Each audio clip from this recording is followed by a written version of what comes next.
What is up, my friends? You are very welcome along to today's news video. We're going to be talking some transfers, some updates around the latest news about the club, but as always, I want you guys to let me know your thoughts in the comment section. Drop a like on the video, and of course, if you enjoy it, don't forget to hit that subscribe button. Little bit of a programming note, tonight at 8:30, if you're watching this early in the evening, I will be live with Leo's Goals, an up-and-coming, fantastic YouTube channel that's just passed 100,000 subscribers. We're going to be chatting all things about the Reds later on from 8:30, so I hope you can join us right here for that one.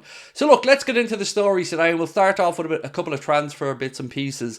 So apparently PSG are rivaling Liverpool for the Wolves defender Nuuri. So we've spoken about this gentleman before. Somebody who has done very well in Wolves, somebody who I think would be a decent fit for Liverpool if we indeed pursued it, but somebody who we've also been told and we've seen in the media reported that Wolves have no interest in selling in January. So this piece in Sports Zone say that the Parisians, along with Liverpool and a couple of others, are interested in the Algerian international, but that Wolves have no intention of selling, as we've said. So PSG are in for the player, and look, if PSG are in, we know we probably can't match them financially, but we also don't know, in all honesty, how serious Liverpool's interest in Ryan Aït-Nouri is. I think he's a decent footballer. It's not the most ludicrous of links from me, but never one that I've taken too seriously. But since there was an update on it today, I thought I'd bring it to you guys and ask you for your thoughts. So do you agree with Sports Zone? Is it going to be Liverpool and PSG going head to head, or is this something and nothing and just Liverpool linked with a fairly good Premier League fullback?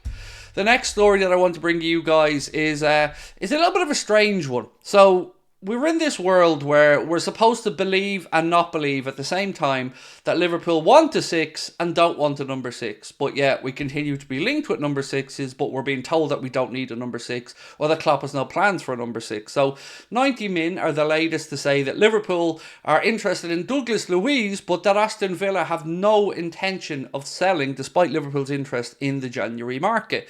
So this isn't the first time we've been linked with Douglas Louise. If you go back a couple of seasons ago, his name was mentioned. If I'm not mistaken, I think he signed a new contract with Aston Villa in that time. And as I've said many times on our streams, Aston Villa are a club on the up, a club that aren't going to be looking to sell their best talents. They're going to be looking to tie them down to deals and progress. And Unai Emery is doing a fantastic job with Villa. They deserve all the credit in the world for what they're building there.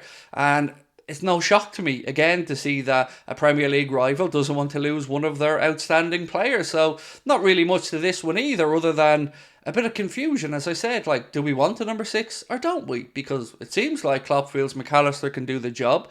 If we were interested in one, surely it would have been Andre, who is available, but is Fulham's priority at the moment. So again, I'm very confused as to where we are with regards to this particular area of the pitch. Fullbacks, centre-backs, yes, I can understand those links. The English media have been certainly pointing in that direction. If Liverpool are going to do some business in January, it will be more than likely a defensive reinforcement, or maybe even two. So keep your eye on it. But look, Arsenal have also been linked previously with Douglas Louise, and I'm not surprised if Villa don't want to sell him, because he's in pretty good form for them at the minute.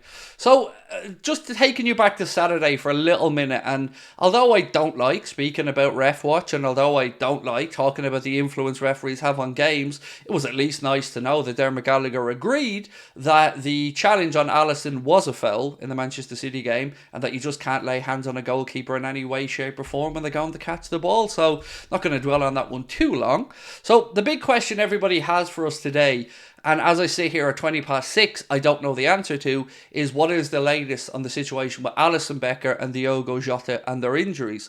So there's been lots of reports from the Liverpool-based journalists today to say that both were having scans today, and we should, well, at least the club, when I say we, should know the outcome of that by this evening. Now, of course, if news breaks before or during our stream with Leo's Goals later on, we'll give that to you. But as I sit here now, truth is we just don't know how serious, if serious at all, that tweak in the hamstring for Alisson and of course Diogo Jota are. So when we get the absolute news, we'll bring it to you, and of course we'll discuss it then.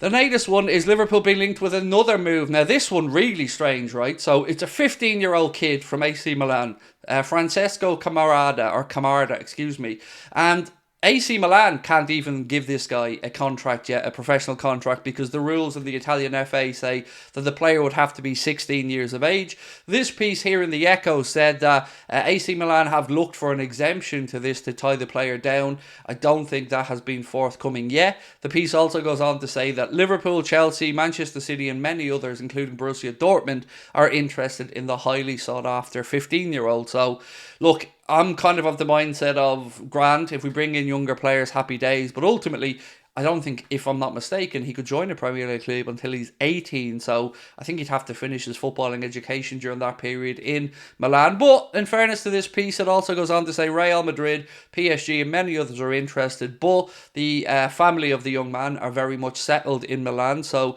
I think they don't even believe that there's much likelihood to him moving at any time soon. Now, this is getting a bit desperate with regards to links lately. Some of these transfer links don't really make much sense to me, and it's hard to get excited about the prospect of a 14, 15, 16, 17-year-old coming in until we really see them acclimatised into the first team.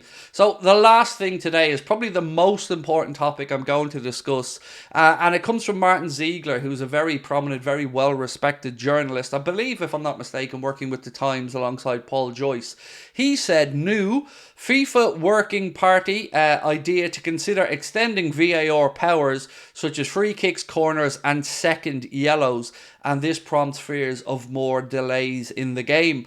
I have to admit, not knowing the full extent of this, I am kind of torn as to how I feel about it. Have there been instances where I'd love VAR to be able to intervene to maybe correct obviously wrong decisions like corners? Well, yeah, but also, how much more interference in the game do we want? And I don't really want the game slowing down. I mentioned this previously, but when Ange Postecoglou spoke about how the players are, warming down and could potentially have injuries from all the standing and waiting around, and the fact that as a spectacle, it's not great when the game's so stop-start, I'm kind of probably on the side of the less intervention from VAR, the better. Let the referee the game on the pitch, and then for the big incidents, if needs be, go to VAR. But I don't see how this is going to be beneficial. It just feels like, once again, we're striving for perfection in a sport where there is no perfection. Some things are certainly always going to be subjective. So I don't know where this ends up, but I hope we can streamline the whole process. We have hopefully the semi-automated offsides coming in, and then we just need to let the referee the game.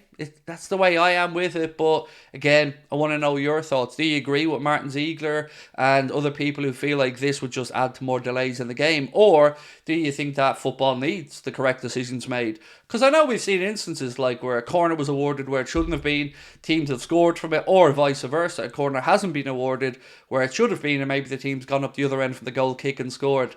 So I do understand it, but again, I think we're striving for something that will never exist in football. Everything is going to have some level of subjectivity to it. So I don't know, over to you guys to let me know your thoughts. And again, don't forget, tonight 8:30 we will be live, myself and Leo's Goals, talking all things Liverpool. Talk to you then. Much love. Bye bye.